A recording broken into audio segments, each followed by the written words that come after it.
This conference will now be recorded. Okay, welcome to the training. Welcome to this webinar. We're going to be covering today why it's imperative to change your name and address.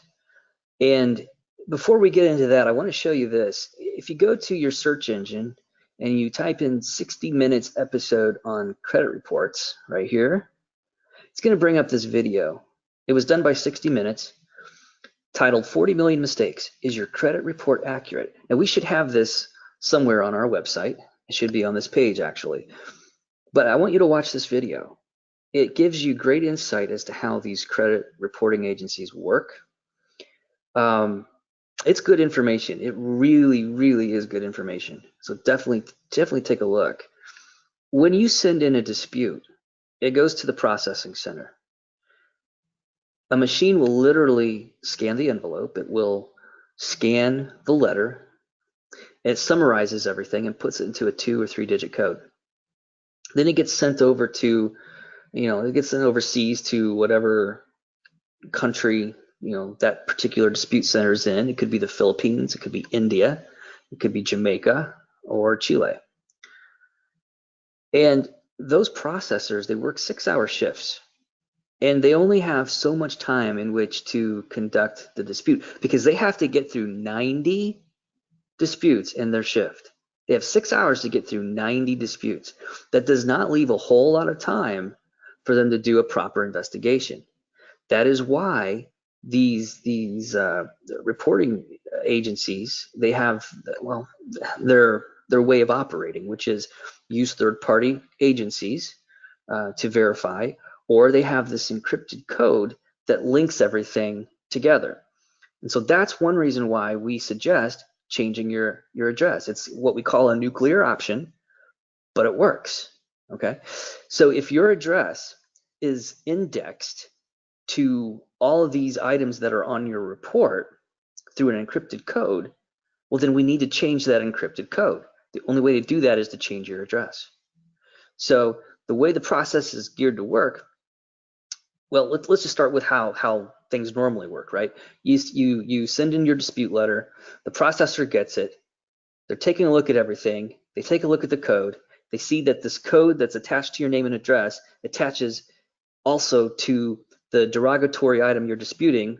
Well, now they've just verified it because the code is they looked at the code. The code can't be wrong, can it?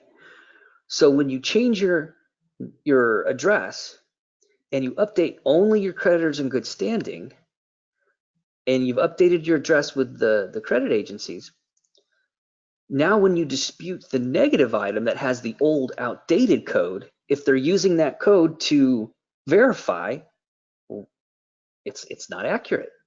Does that make sense? That's the concept behind changing your address. So, and think of it this way too. This isn't necessarily credit repair.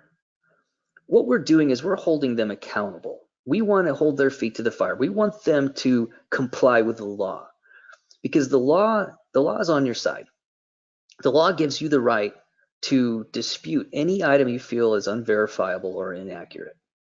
So if you have this bankruptcy, okay, you get this, you get this credit report and you see a bankruptcy and maybe part of the docket number is on there, or you have a collection and only part of the account number, or there's no account number, everything is redacted. How do you know that's actually yours? It's up to them. The onus is on them to verify because they're reporting your sensitive and private information. So what we're doing here is we're holding them accountable. They have to go through certain steps and processes to verify this, and they're not doing it. Verifying with a code is not what they're supposed to do. So we take that away from them. We take that away from them by updating and changing your mailing address so that now they have to do a proper investigation.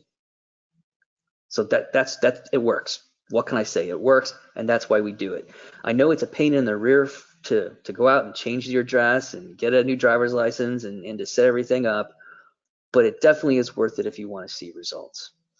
If folks decide, hey, I want to try it on my own without doing that, you're more than welcome to. But just know, if you don't get the results that you want, you may want to consider this technique. It's what we use with our clients. It can work for you too. Okay? Hope you found this insightful. Hope you found this worth watching. Best of luck to you as you dispute the negative items on your credit.